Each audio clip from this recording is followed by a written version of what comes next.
Hello. Now in this video, I will share with you what compassionate love can look like. I will do this by conversationally reading the simple, not shallow, studied interpretation of the Psalms, and then, after reading this psalm, we're going to discuss 4 dots that I connected, 2 connections I made, and 1 nuance that I heard while reading this psalm.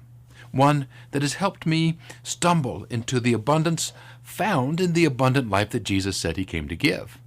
And then I'm going to ask you what you think. Ready?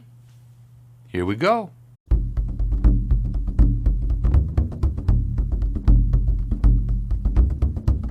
Now, my name is Charles Yerkes, and this is the Simple, Not Shallow YouTube channel. Now, for some time, I have been very dissatisfied by merely following a bunch of rules. There needs to be more to a Christian experience.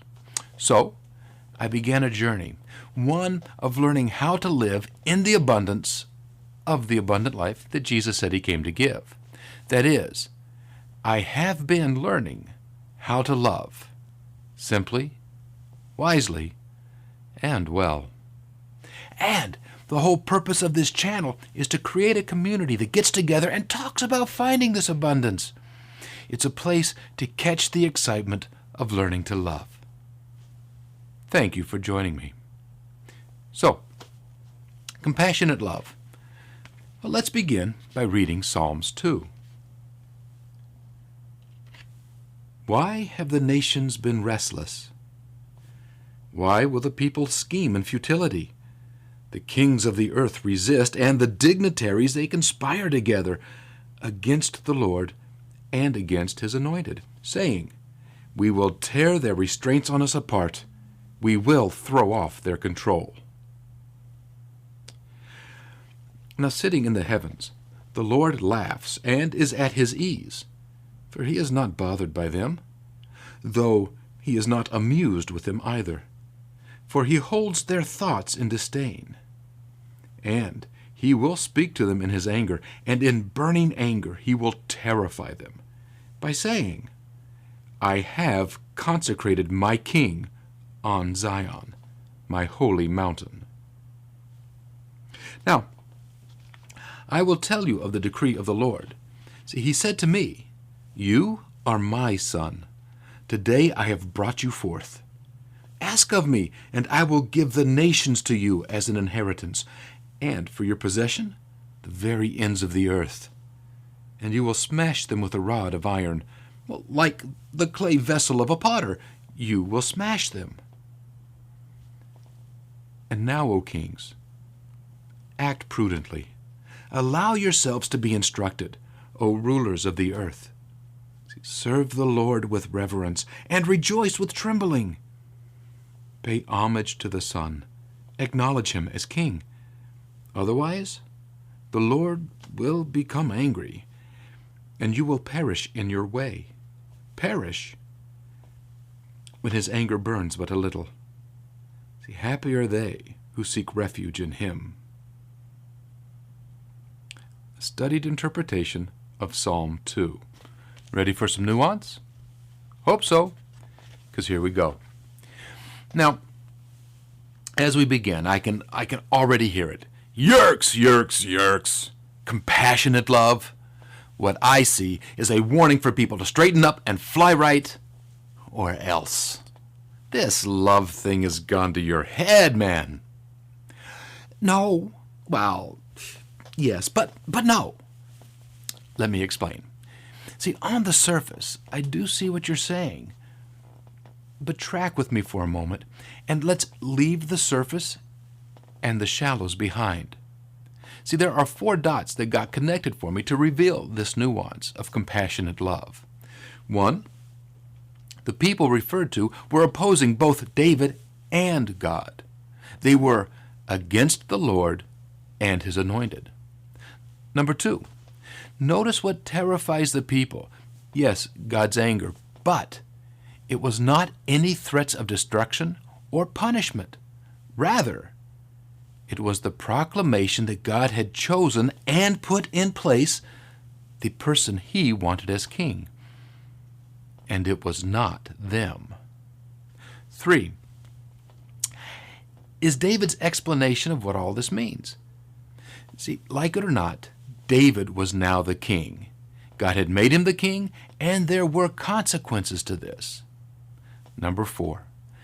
Notice David's plea for their prudence and for them to rejoice, to love, and to serve the Lord, which in turn would lead them to acknowledge God's choice of David as king.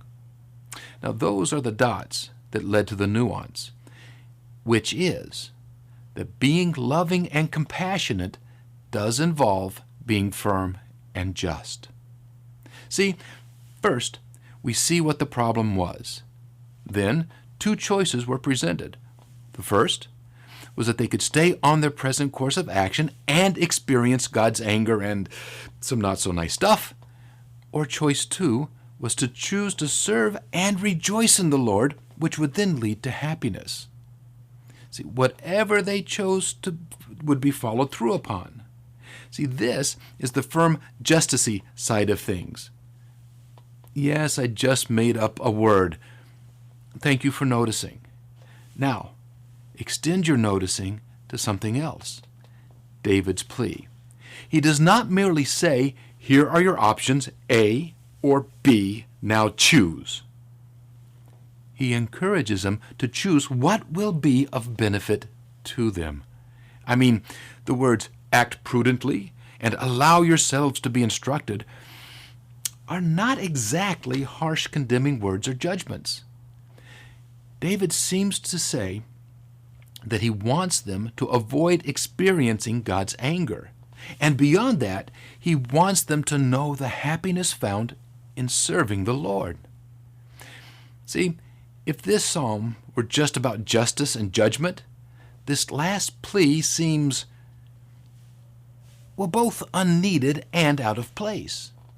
But if he both truly wants their descent to end and for it to end in a way that makes them happy, that is, in a way that is truly best for them, then it makes complete sense.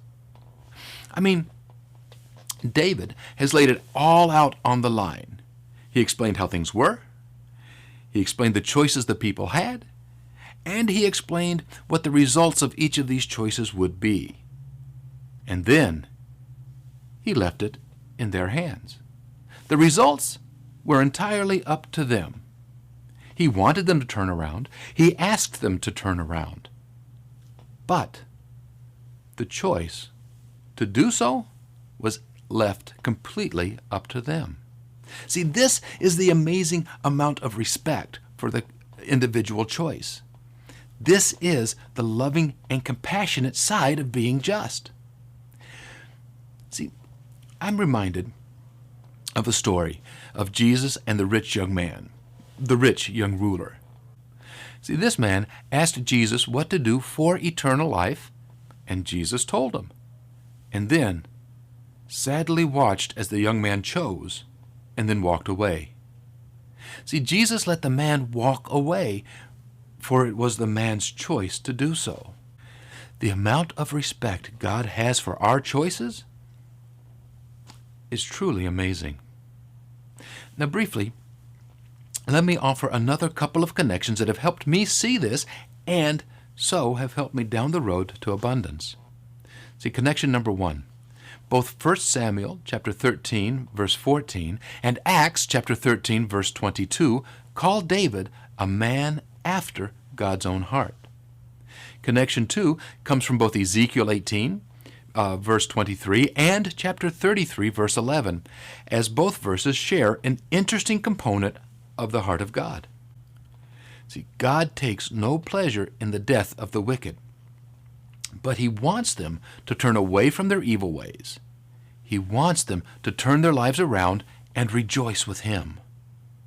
So, doesn't it seem natural that David, a man after God's own heart, would do the same thing? Lovingly compassionate and firmly just. This is a very intriguing nuance. Well, there you go, and there you know at least a little bit about loving compassion and firm justice, all from plunging deeper into the waters of Psalm 2. Now, does this ring true to you? If not, why not? Did you hear any other nuances from this reading? Did you have another take on this psalm? I would love to hear what you think, so please tell me in the comment section below. And I have something else very exciting to share. See, the first 25 psalms of these studied interpretations are now available in book form, both ebook and in print, so you can follow along as you listen to them being read. Indeed, when I was reading from Psalms 2, I was reading from this book. Now, this is the first book of what will be 6 volumes, each containing 25 of the Psalms. I will link to it in the description box below. Also, if you like this video, please click the like and the subscribe button. And when you click that subscribe button and it turns red, please click that little bell icon that shows up. It's little and gray. This will notify YouTube that you want to be notified of each new video that is posted. And one final thing. Please pray for me that I stay honest and true to what we are reading. See, better men than I have started very well and have fallen. Please ask God to help me stay humble, honest, standing, and conversational. Thank you. Well, until next time, love simply, love wisely, and love well. For that is where excitement and meaning dwell.